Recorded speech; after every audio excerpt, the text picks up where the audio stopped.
అందరికీ నమస్కారం. భారతంలో నీతి కథలకు స్వాగతం. ఏంటి చాలా రోజులైంది అనుకుంటున్నారు కదా! ఒక మంచి కథతో మళ్ళీ మీ ముందుకొచ్చాను. ఈరోజు నేను చెప్పబోయే కథ పేరు 'ధర్మపరులను పరాభవించవద్దు'. ఈ కథ అరణ్యపర్వంలో ఉంది. పాండవులు జూదంలో ఓడిపోయి అడవులకు వచ్చారు. వారితో పాటు ఎందరో వేద విధులు కూడా అనుసరించి రాగా, వీరందరి పోషణాభారం ఎలా నిర్వహించగలనా అని ధర్మరాజు విచారంలో మునిగిపోయాడు. అప్పుడు వారి పురోహితుడు దౌమ్యుడు, ధర్మనందన, రాజవంశీయుడు తనను ఆశ్రయించిన వారిని అన్నపానాలు సమకూర్చి వారి యోగక్షేమాలు చూసుకుంటూ ఉండాలి. మీ ప్రాచీనులందరూ ఈ ధర్మ నిర్వహణ సాగించారు. తపస్ తపస్సుతో యోగశక్తితో వారు తమ ప్రజలకు ఈ రక్షణ సాగించారు. అంతకంటే ముఖ్యమైన విషయం మరొకటి ఉంది. అది మీకు చెప్తాను వినండి ధర్మనందన అని ఇలా చెప్పారు. ఈ సృష్టి ప్రారంభం వేళ జీవకోటి అంతా ఆకలి బాధతో కటకటలాడుతుంటే అది చూసిన సూర్యభగవానుడు తాను ఉత్తరంగా పయనించి భూమిలోని సారాన్ని గ్రహించి అనంతరం దక్షిణంగా తిరుగుతూ ఆ సారాన్ని మళ్ళీ భూమికి అందించేవాడు. అదే సమయంలో చంద్రుడు మేఘారూపంలో ఉన్న సూర్య తేజస్సును వర్షంగా మార్చి ఆ జలధారలతో ఔషధులను అందించేవాడు. ఆ ఔషధుల్లోని 6 రసాలు షడ్రుచులుగా జీవకోటికి ఆహారం అయ్యాయి. అంటే సర్వజీవకోటికి వెలుగునిచ్చే సూర్యుడే అన్నదాత. ఆయనను ప్రార్థించి నీ కోరిక నెరవేర్చుకో అన్నాడు. పురోహితుల ఆదేశానుసారం ధర్మరాజు అరుణోదయానికి లేచి గంగా తీరానికి వెళ్ళి స్నానం చేసి పవిత్ర హృదయంతో సూర్యుడిని ఆరాధించాడు.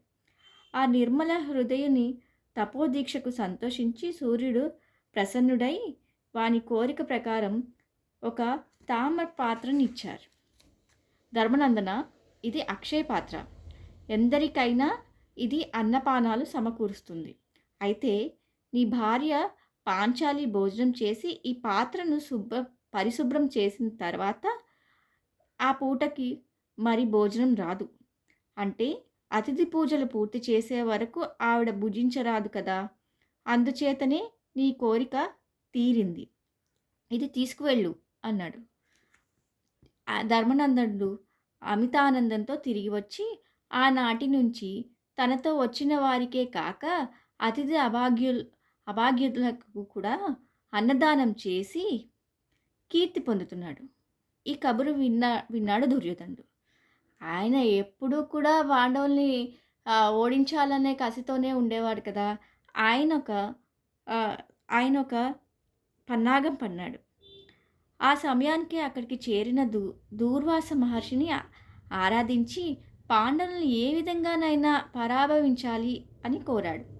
దూర్వాస మునీంద్రుడు అంగీకరించి బయలుదేరి వచ్చాడు. విషయం తెలిసినవాడు కనుక పాండవులు, పాంచాలి కూడా భోజనం చేశాక వారిని చేరి కుశల ప్రశ్నలు ముగించి నా శిష్యులతో పాటు నాకు ఆతిథ్యం ఇవ్వాలి అన్నాడు. ధర్మరాజు సంతోషంతో ఆ వార్త పాంచాలికి చెప్పాడు. వంట వంట ఇల్లు కడుగుతున్న ఆ ఇల్లాలి గుండె గతుక్కుమంది. నదీ స్నానం చేసి రాగలం, ఈ లోపున సర్వం సన్నద్ధం కావాలి అని పలికి మునీంద్రుడు వెళ్ళాడు. ద్రుపద రాజనందన 2 చేతులు జోడించి వాసుదేవ ఏంటి పరీక్ష, ఎలా దీన్ని తట్టుకోవాలని ప్రార్థించింది.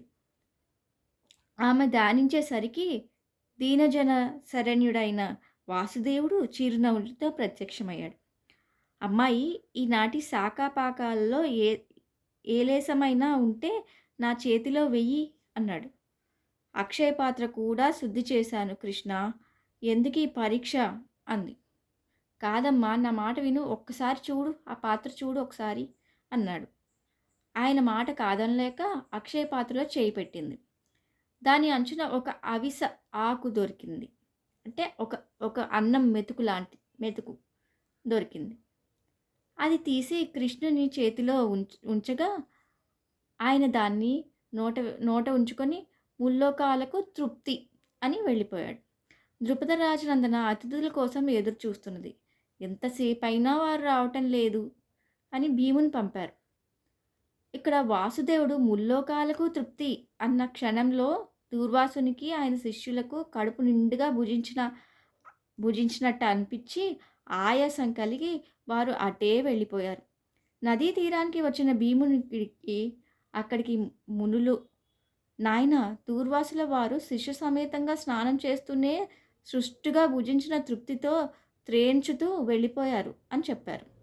భీముడు తిరిగి వచ్చి ఆ వార్త చెప్పగా అందరూ ఆశ్చర్యపోయారు. అందుకే అంటారు, ధర్మపాలనను పరాభవించడానికి ప్రయత్నిస్తే ధర్మం ఎల్లప్పుడూ వాళ్ళని రక్షిస్తూ ఉంటుందని.